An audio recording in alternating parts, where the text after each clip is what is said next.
At para sa latest sa lagay ng panahon, ngayon pong may binabantayang low pressure area na posible maging bagyo, makakapanayan po natin si Pag-asa Weather Specialist Dr. John Manalo. Magandang umaga at welcome po sa Balitang Hali. Magandang umaga din po, Ma'am Connie, at ganoon din sa mga nakasubaybay. Saan po mga lugar unang makakaapekto kaya ang LPA na may medium chance na maging bagyo at tatawagin po kung sakasakali ng Pilandok as local name? Opo, tama po, Ma'am Connie. No? Yung unang maapektuhan, actually, yung habagat pa, yung mas makakaapekto. Lalo na dito sa Ilocos Region, ganoon din sa Cordillera Administrative Region, yung Central Zone, lalo na po yung nasa kanlurang bahagi, itong Zambales at Bataan. Kasama din po dito yung mga probinsya ng Cavite, Batangas, and actually bukas magsisimula na pong ang mas mataas na tsansa ng mga pag-ulan, lalo na sa hapon dito sa Metro Manila at ilang lugar sa Western Visayas. Kasama po dito yung Antique, Iloilo, Guimaras at kasama din po yung Negros Occidental. Kakatingin ko lamang ho dun sa monitor ng Pag-asa, monitoring system nyo.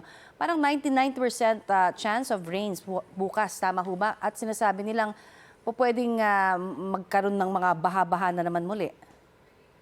Yes po, tama po yan, Ma'am Connie. At posible na naman po yung mga localized floodings. Kaya ngayon pa lang po gusto natin na ipaalala sa mga kababayan natin. Kasama po yung Metro Manila, yung kanlurang bahagi ng buong Luzon at yung Western Visayas.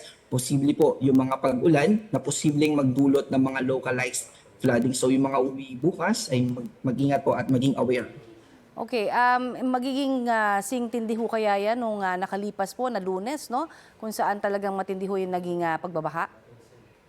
Ma'am Connie, yung nakaraang Lunes na nangyari na sobrang severe ay kino-consider natin to as extreme rainfall event. So bihira po itong mangyari at hindi po natin inaasahan yun sa darating na weekend. Pero wag po natin alisin yung posibilidad. Although mababa yung chance na mangyari ito, pero yung possibility ay mananatili po na present. Okay. Sa latest monitoring po niyo, may iba pa bang LPA na namamataan po sa labas ng PAR?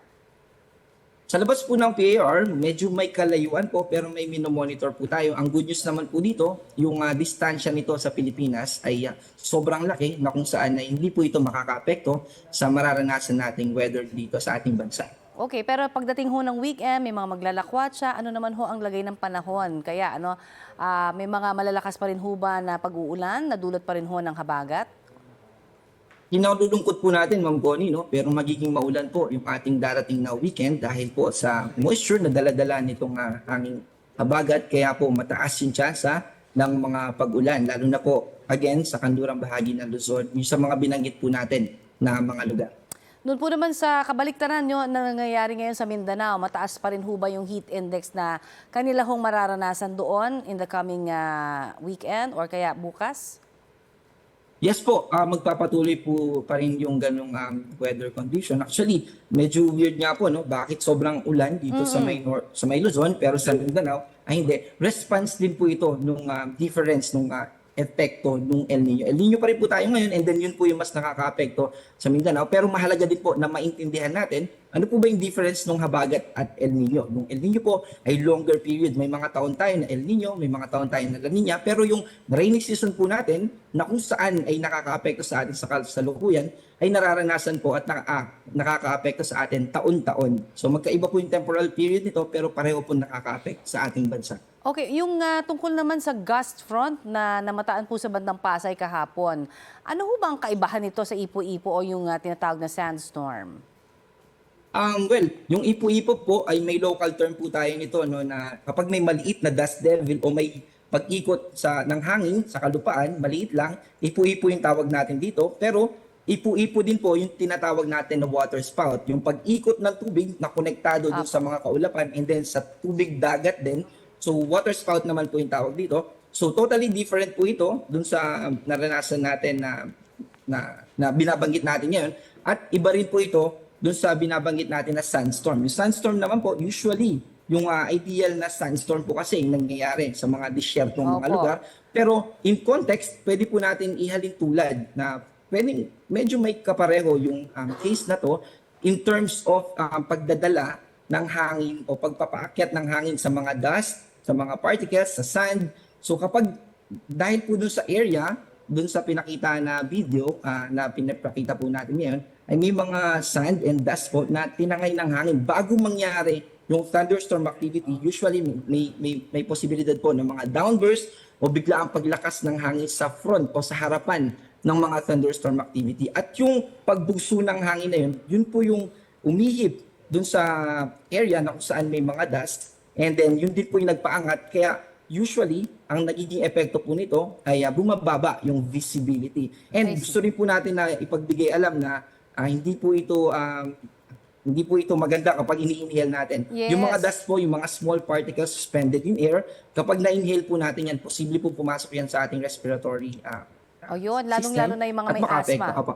Oo, talaga ho, yun nga ho, lalong-lalo dun sa mga may respiratory problems. Ingat. But is there a way para ho ma-predict ito before mangyari? Ano ba yung mga factors na nakaka-apekto ho kung bakit tayo nagkakaroon ng gust front? Yung thunderstorm activity po ay ayan yung medyo parang ideal sa Pilipinas kasi maritime continent po tayo, napapaligiran tayo ng mga katubigan. So yung mga thunderstorm activity, bigla-bigla po yan na sumusulpot. Kaya yung kahalagahan ng heavy rainfall warning natin and then thunderstorm advisory natin na nakikita po natin gamit yung mga Doppler radars ay yung lead time po niyan ay usually 2 to 3 hours prior to the event. So posible na mangyari yan basta-basta lalo na po sa ganitong panahon ng rainy season. So para ma-prevent po ito ay tignan po natin kung merong mga clear area, usually yung mga dry area na may mga kalupaan, buhangin, mga dust, sand na posibleng liliparin ng hangin and then pwedeng matransport Okay. from one area to another. So yun po yung mga area na mas prone sa mga ganitong phenomenon. Okay, marami pong salamat sa inyo pong update at karagdagang impormasyon na yan. Thank you po. Salamat din po. Ingat po tayo. Yan po naman si Pag-asa Weather Specialist Dr. John Manalo.